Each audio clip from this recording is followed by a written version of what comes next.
In this topic, we explore policy gradient methods, a foundation of modern reinforcement learning.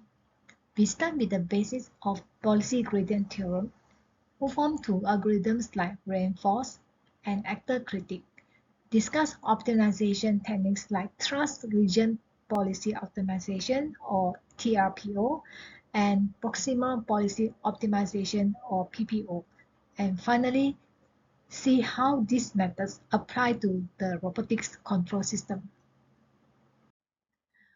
Policy gradients algorithms belong to the family of policy iterations methods, where the policy is directly optimized to reach an optimal strategy that maximizes the expected return. These algorithms fall under the category of model-free reinforcement learning, meaning they do not require prior knowledge of the environment's dynamics or transition probabilities.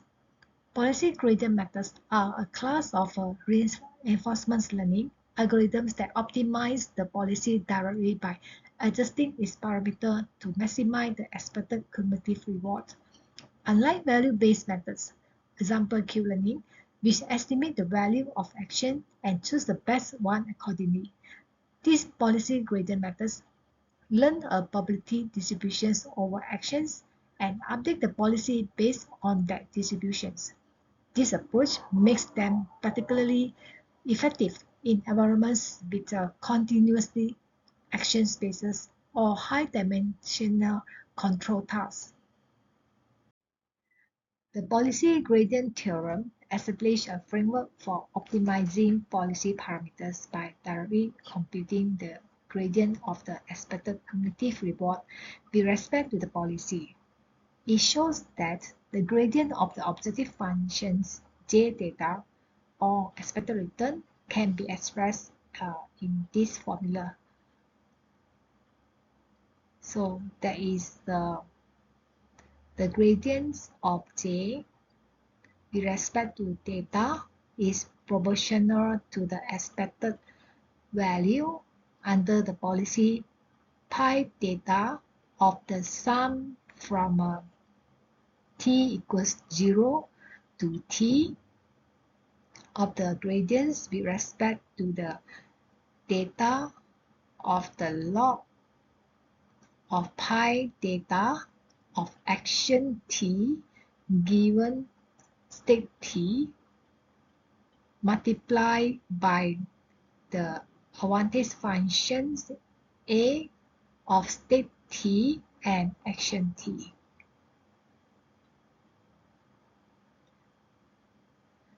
So this theorem essentially says if an action leads to a higher than expected return, we should increase the probability of taking the action in that state in the future by adjusting the policy parameters in the direction indicated by the lambda theta log pi theta of action t given state t, which is highlighted in red.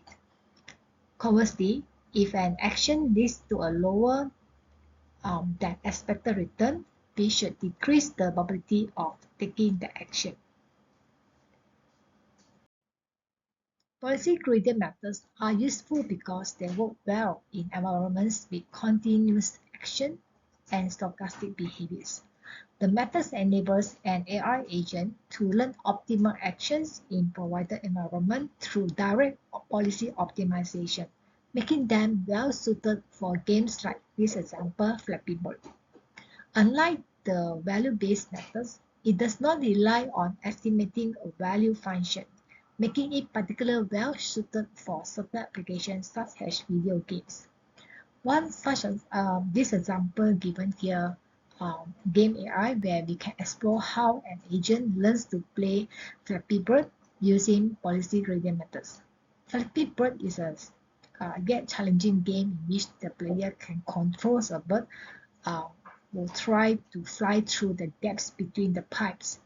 The agent has two possible actions: flap to move upward or do nothing to allow the bird to fall.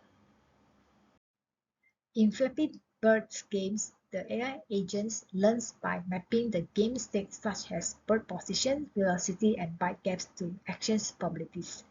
the agent receives rewards for successful actions and updates its policy using reinforcement learning. At each moment in the game, the agent observes a state, which is a collection of variables describing the current situation. So using this example of Flappy Bird, this state typically includes like the bird's vertical position on the screen. Is a vertical velocity, example how fast it's falling or rising. The horizontal or vertical distance to the next pipe gap. So all these kind of pieces of information here give the agent a snapshot of the environment, allowing it to make informed decisions. So when come to the policy, so the policy will define how the agents behave by mapping each state to the set of probabilities for possible actions. So in this case, a neural network is used to approximate the policy function. The input to the network is the current state, and the output is a probability of each actions, whether it's an action of flap, move up, or do nothing where the let the bird fall down. Instead of choosing the best actions inevitably, the agent samples an action based on these probabilities, allowing for exploration and learning over time. So when it comes to the rewards, such as can put that where they can gain 1 marks for passing the pipes or minus 10 marks for crashing. So the reward function here actually provides feedback on how well the agent is performing.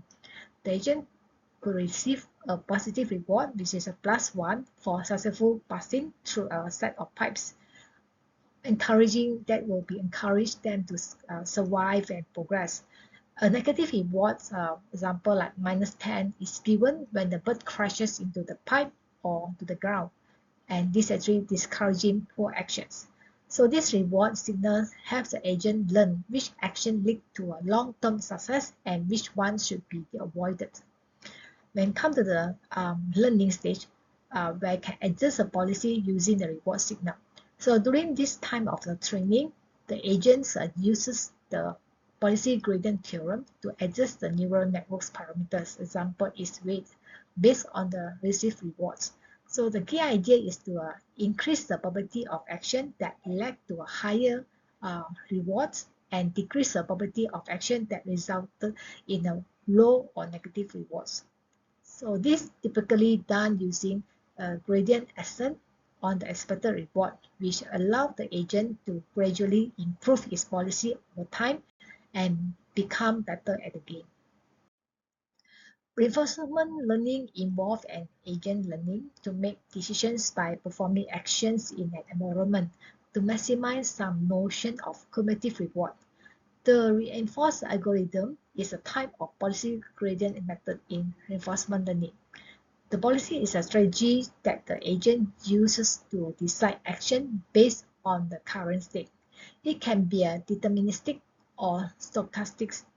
In reinforced, we are dealing with the stochastic policy, typically parameterized by a neural network or some other kind of function approximator.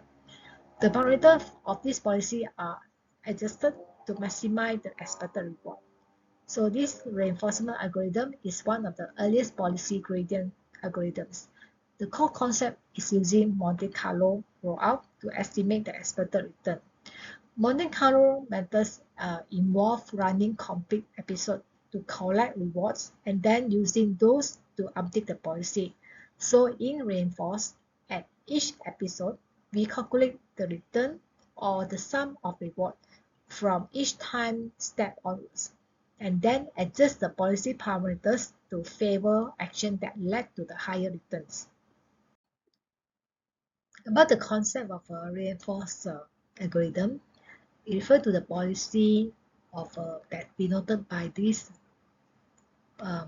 pi data action given the state that defines the probability of taking actions A when in state S.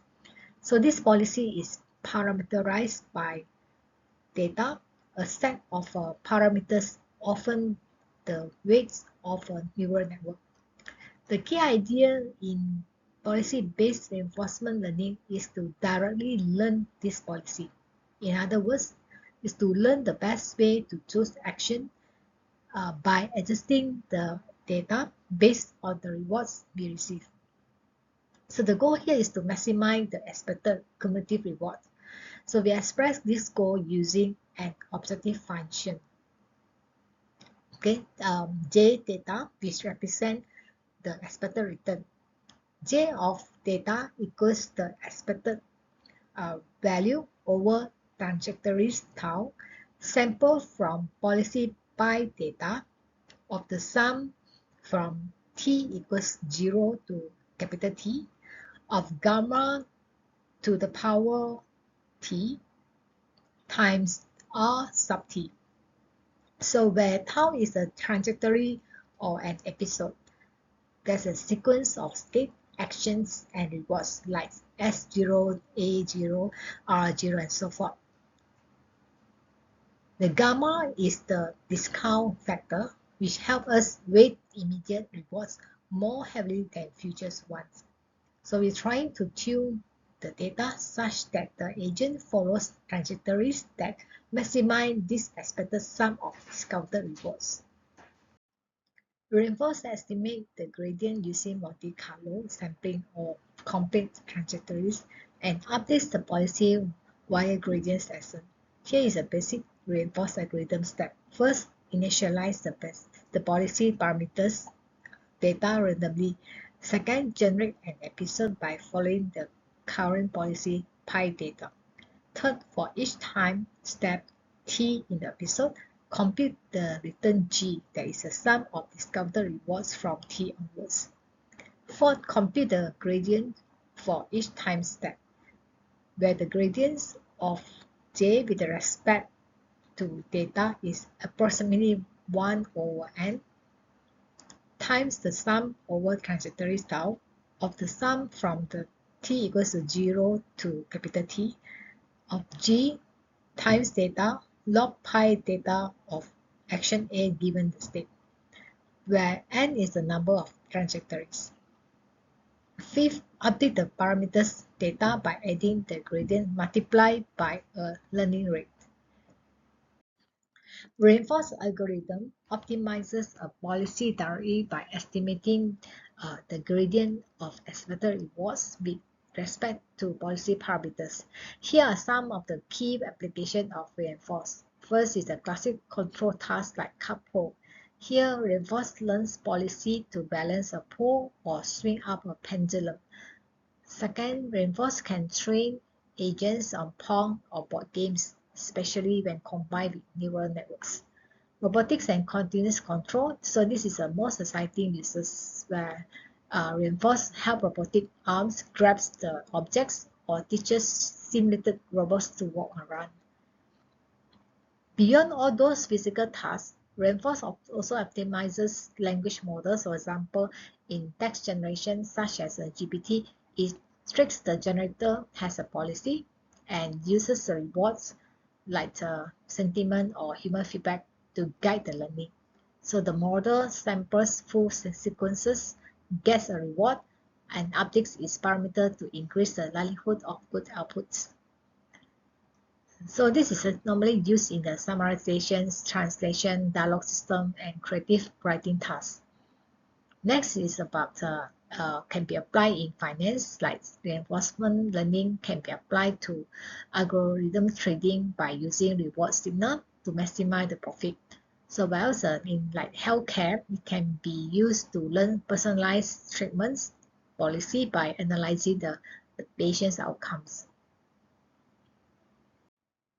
Okay, next, let's dive into the actor-critic methods, which combine policy-based and value-based components. Actor-critic methods are supposed to address that by combining two components, they are the actor, policy-based learning, and the critic, value-based learning. The actor learns the policy. The critic evaluates how good the selected action was by estimating the value function that is a value-based. The critic estimates the value function, example, either is a VS or QSA, and provides a baseline to reduce variance in the policy gradient. So by having the critic provide a baseline or a more informed signal, the variance in the updates can be reduced compared to pure policy gradient methods like reinforce. Okay, further explanations of the actor and the critic in this actor-critic method. So talking about the actor in the methods here is represent the policy. Normally that will be denoted by the pi. So where the job is to decide which action to take given a particular state. Typically, this is done by outputting a probability distribution over actions, usually using a neural network. The actor's parameters are updated to maximize the expected rewards. And importantly, this update is guided by feedback from the critic. Okay, moving to the critics, the role is actually to evaluate how good a given state or a state action pair. It does this by estimating a value function, okay, either v of s or q of s comma a. So it simply terms that the critic tries to predict the expected cumulative rewards and it updates its value estimate by minimizing prediction errors, often using the temporal difference learning. So together here, the actor and critic form a feedback loop. The actor proposes actions and the critic evaluates them, and this evaluation helps improve both components over the time.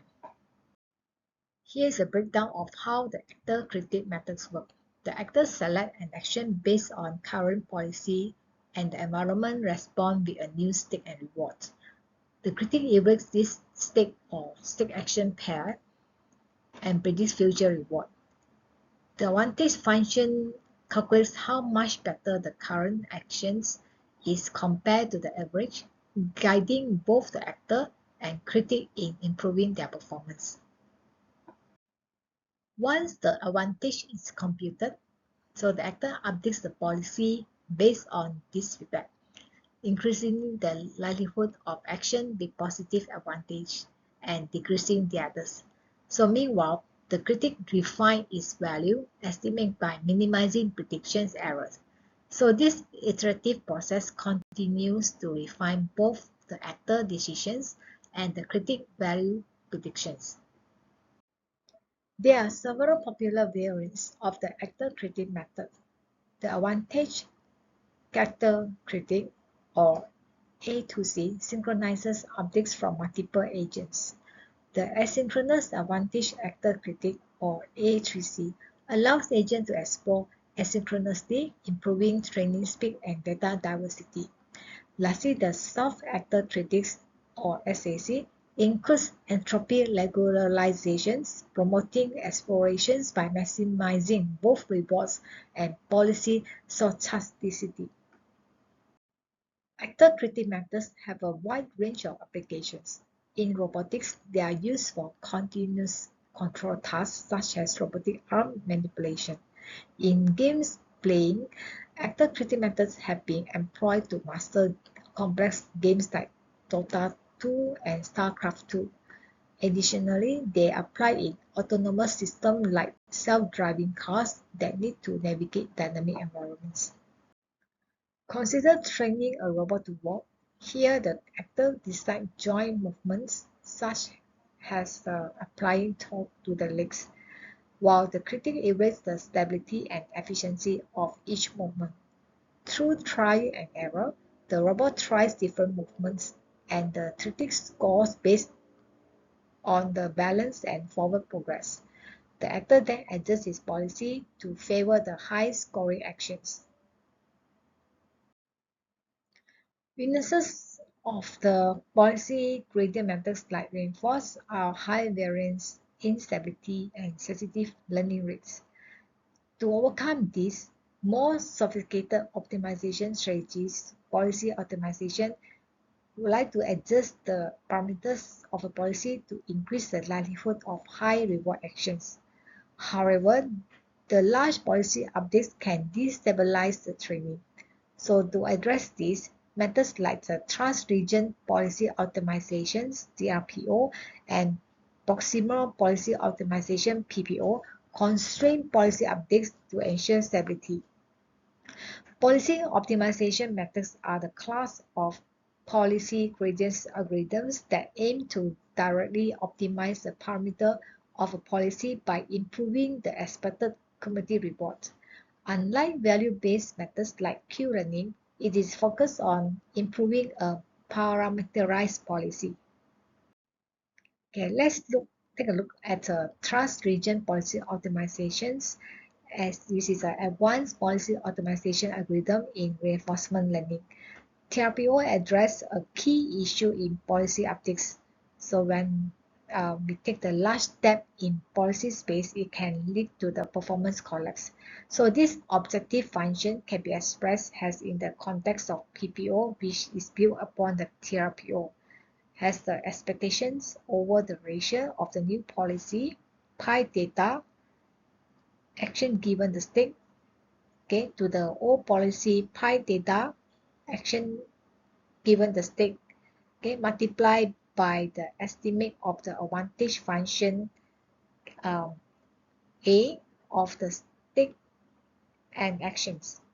So to solve this, TRPO ensure that the updated policy doesn't deviate too much from the old policy by introducing a trust region, a constraint on how far the policy is allowed to move during each update. To ensure we don't move too far from the old policy, TRPO limits the Kullback Liberal or KL divergence between the old and new policy distributions to less than the data value.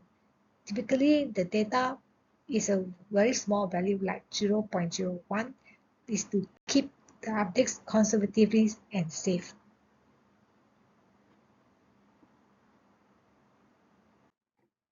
Next is about the Proximal Policy Optimization or PPO, one of the most popular reinforcement learning algorithms.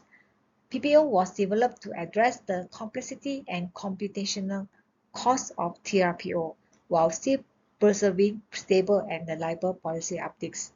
Instead of enforcing a hard Kullback-Leibler divergence constraint like TRPO, this PPO policy uses a clip surrogate objective to limit how much the policy can change.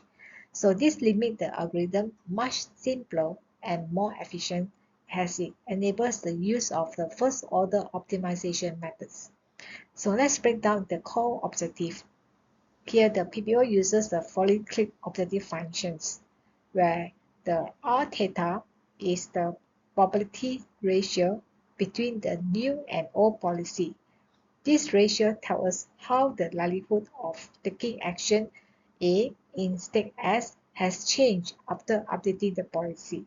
So when clip this ratio within a small range, typically 0.2, this to prevent excessively large updates that might destabilize the learning.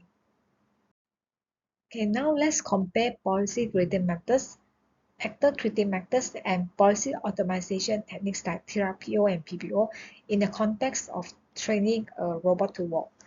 In reinforcement learning, training a robot to walk involves teaching it to take sequence of action like moving joints and shifting balance to maximize the rewards such as staying upright or moving forward.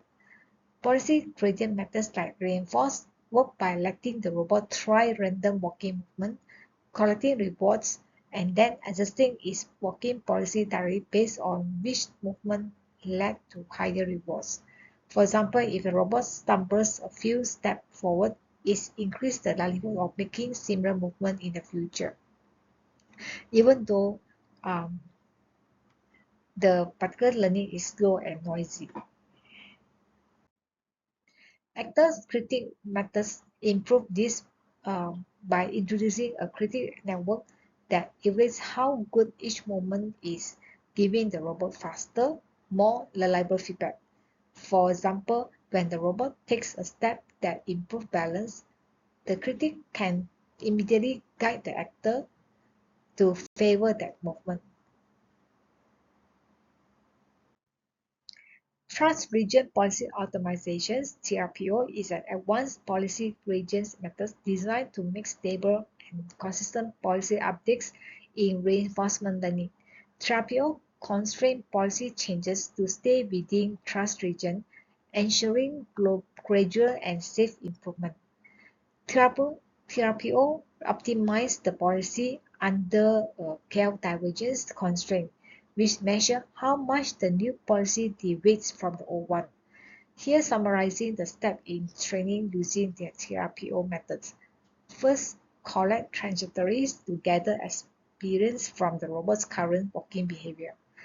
The robot performed a series of walking episodes using its current policy. Okay. As it moves, it records the state, whether it's joint ankles, velocity, and balance status.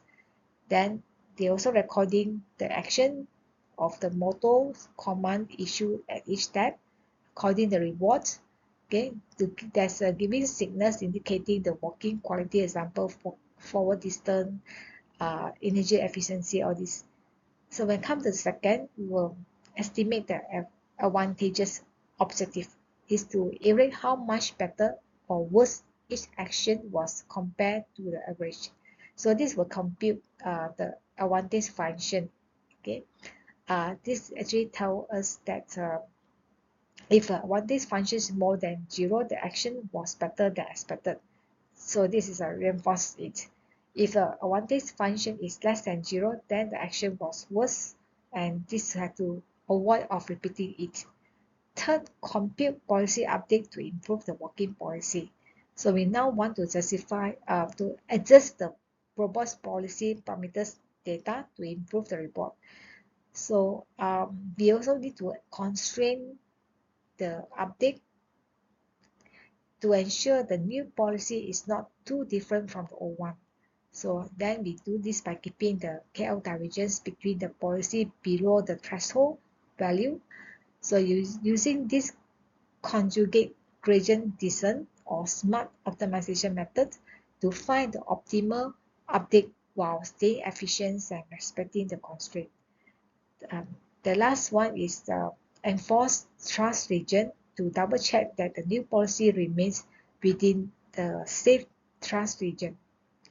So after computing the update, then we measure the KL divergence between the old and the new policy. If it exceeds the safe threshold, scale back the update to ensure the policy remains within the trust region. This is a safe zone for learning. So this actually protects the robot from making drastic or unstable changes. PPO or proximal policy optimization simplify TRPO methods idea by clipping the size of updates instead of calculating complex constraints. It lets the robot explore better ways to work, like slightly faster or with improved posture. Okay. This makes the PPO especially effective and stable, which is why it's widely used. So here give us a idea of the step in training using the PPO method. The first step is training a robot to work using um, this PPO method, the is to collect the trajectories. This involves allowing the robot to perform several walking episodes using its current policy, that's denoted by the using pi data.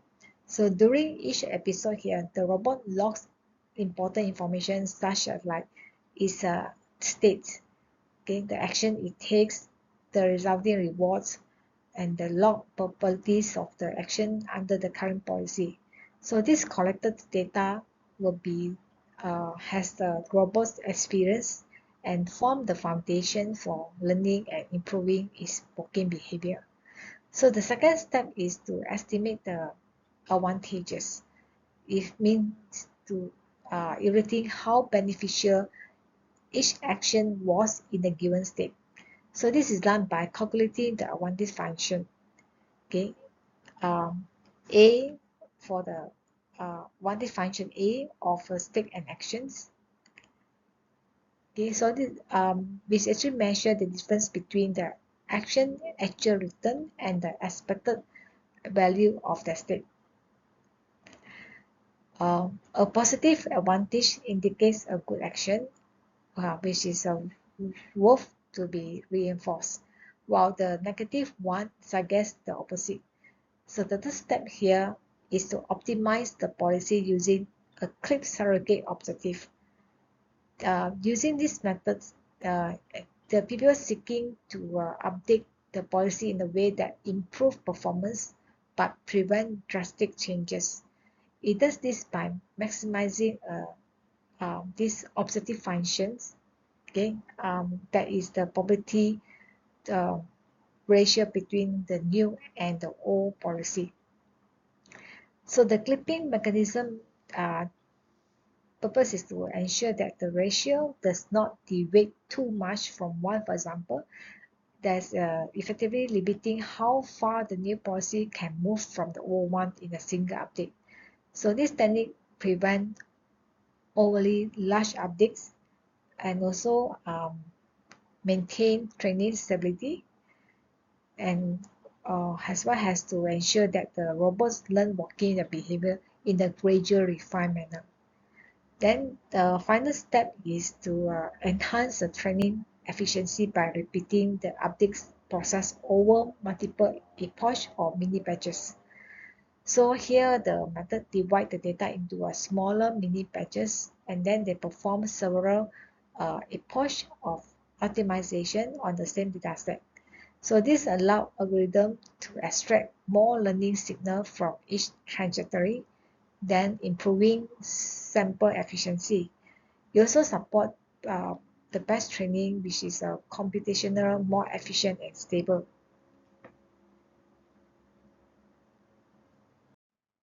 In conclusion, the policy gradient methods represent a foundational approach in modern reinforcement learning that's giving direct optimization of policy in complex, continuously action spaces.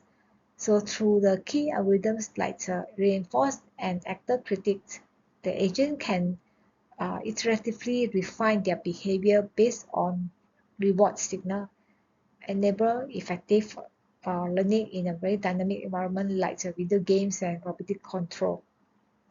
Advanced optimization strategy like TRPO and PPO, their method further enhance stability and performance by ensuring there's a safe and incremental updates to the policy. TRPO does this through a constrained updates within a trust region, while PPO simplify the process using clip surrogate objective. So these methods are valuable in a kind of applications such as like training the robots to walk. Okay, where the small stable environments are critical to maintaining the learned behavior and avoiding those catastrophic failure. Together, these techniques form a very powerful toolkit for solving a wide range of control tasks in both simulated and real-world settings.